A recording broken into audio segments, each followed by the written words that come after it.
adding integers. Remember, the red chips are negative and the yellow are positive. So if I wanted to add negative 5, I would pull in 5 red chips. And then negative 3, I would pull in 3 more red chips. And 5 red chips plus 3 red chips would be 8 red chips. So negative 5 plus negative 3 equals negative 8. All right, right here.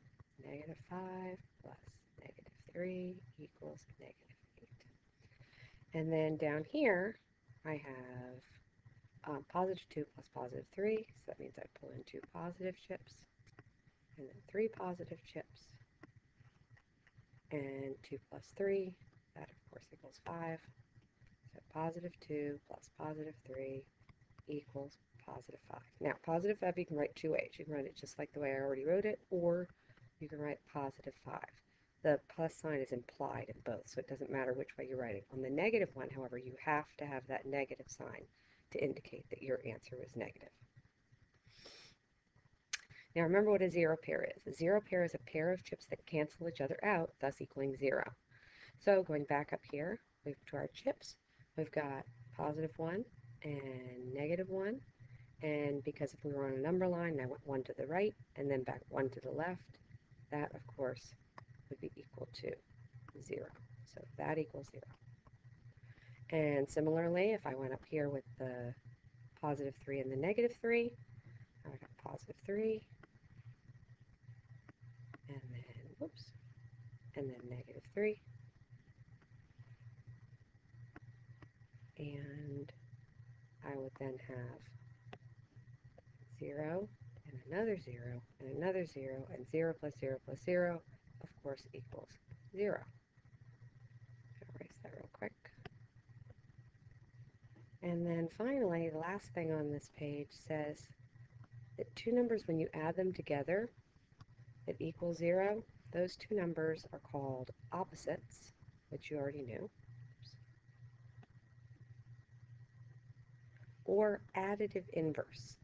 Additive inverse means that you're adding the opposite to something, and that, of course, would equal 0. So make sure you copy down opposites and additive inverses in your notebook if you don't already have them. Okay, next thing. So the next thing we're going to do is we're going to add integers again, but you'll notice on these problems that the signs don't match. So the first one is a negative 6, so I'm going to put negative 6.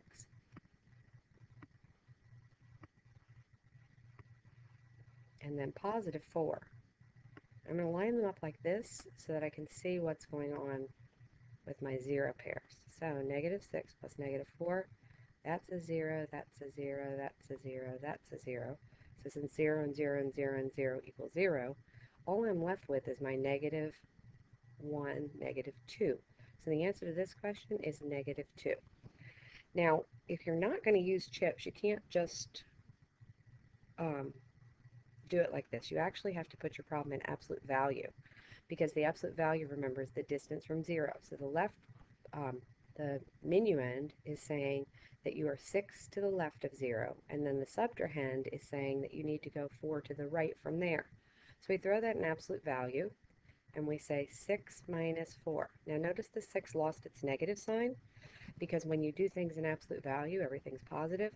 So 6 minus 4, of course, is 2. And then I have to look back to my original problem and see what sign was on that 6 when I started. And since the 6 originally was a negative, the 2 must therefore be a negative. And we see that here in our answer, that the answer is negative 2. Okay, next question. We're going to go down here, and we're going to model it, and then we're going to do it in absolute value. So I've got positive 5.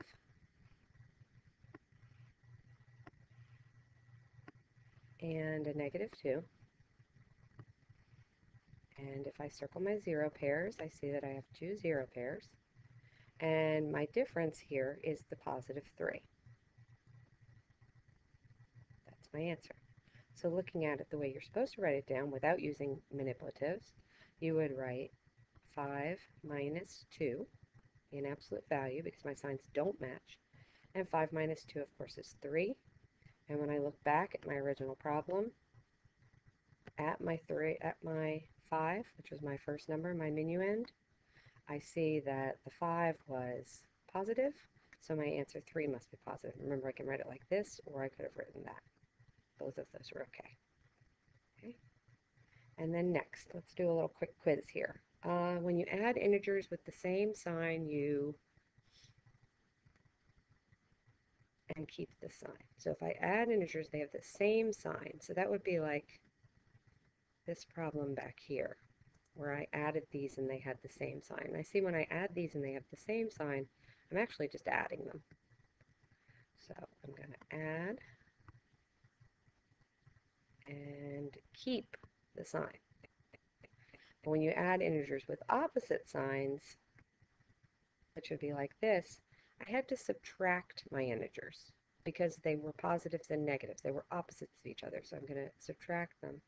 So I'm going to subtract, and remember you have to do that in absolute value because you can't subtract when it says add. That's not allowed.